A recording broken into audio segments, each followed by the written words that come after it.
Hey there, and welcome to the German meltdown, the fallout of a crumbling nation. Well, picture this. You're legally forced to pay for and fund the public broadcasting, and suddenly they are all cheering for war. It's probably a solid indicator that things are turning into the wrong direction, right? But why dance around it? Let's get right into it. Whether Donald Trump really knows foresight to understand that Ukraine must win, and that he, over the heads of Ukraine, should not make smart decisions. Question mark first, question then. First question. The good news is that peace will not break out in this region on the first day. Donald Trump himself has said that he expects it to take perhaps 6 months. I mean, come on, seriously. How much cognitive dissonance does it take for someone to start a sentence with the words, "The good news is that peace won't break out"? Really? If these people had to spend even 1 minute on the front lines, do you think they would rethink their priorities? The bigger issue here? Well, German politicians, especially in the recent years, have been flying all over the globe, swimming in their moral superiority like it's a sledgehammer. But now? Well, now the moral hammer seems to have shrunk. Take Annalena Baerbock, for instance. She's gone from giving feverish speeches to just casually declaring war on Russia. Twice, by the way. But that's not a biggie, right? And here's the kicker. 80 years. For 80 years, we Germans have been force-fed history, constantly reminded of how important peace and diplomacy are. And now here we are in 2025, getting this kind of rhetoric blasted in our faces on a daily basis on German television. It's disgusting. And it's not even a one-off incident. Nope. I got another one for you. This guy here? This is Markus Kretschmer from the CDU. The CDU is actually right now leading the polls in Germany because apparently political blunders and moral detachment, that's exactly what it takes to win elections in Germany nowadays. I mean, what kind of attitude is that?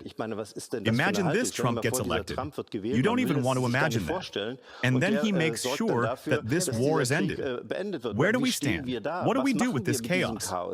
We have to shape it. This war is taking place in Europe. We can't leave it to others.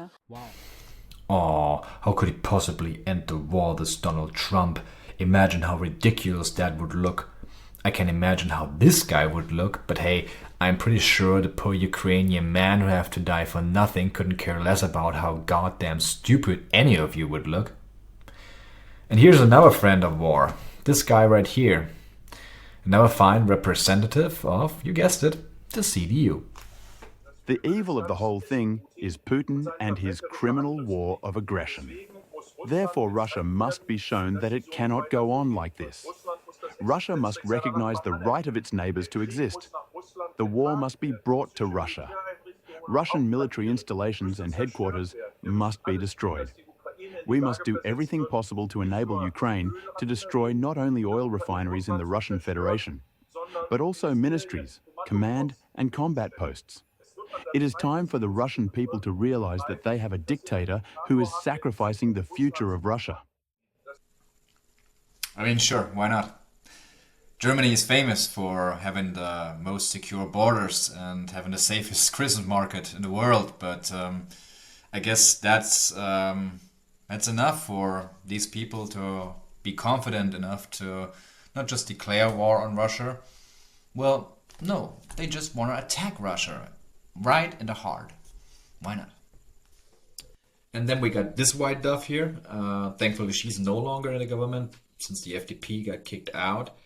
But don't worry, she's still steering things up as part of the European Parliament. This is Marie-Agnes Strack-Zimmermann. Long name, I know. Sorry, this is Agnes Strack-Zimmermann. But affectionately, she's tied to the Rheinmetall war arms company. And apparently, she also calls herself Grandma Courage on her election posters. That was her big idea before the European elections. We took part, at the beginning of the year, last year. So, but the thing about grammar courage, you probably have no idea what I'm talking about. But okay, let's clear things up because it really gets funny here. Grammar courage is a reference to German Bertolt Brecht's play Mother Courage and Her Children. And this is set up during the 30 Years' War in Europe. In the play, the anti-hero, or heroine, Mother Courage, profits from her war by carting goods to soldiers, and she does it with their 3 kids. So she's basically selling goods to soldiers, and economically, the longer the war drags on, the better for her. And but the problem is she does this at the cost of her family, as all of her children eventually die because of her, wrongdoings here. And so there is a sense of irony, I guess.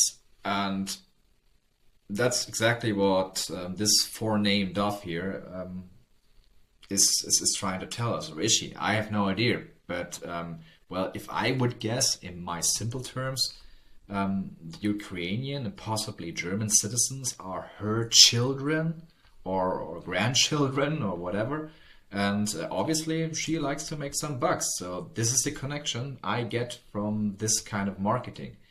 And that's another image that really speaks for itself.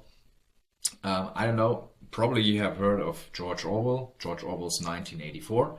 And so this picture might be familiar to you.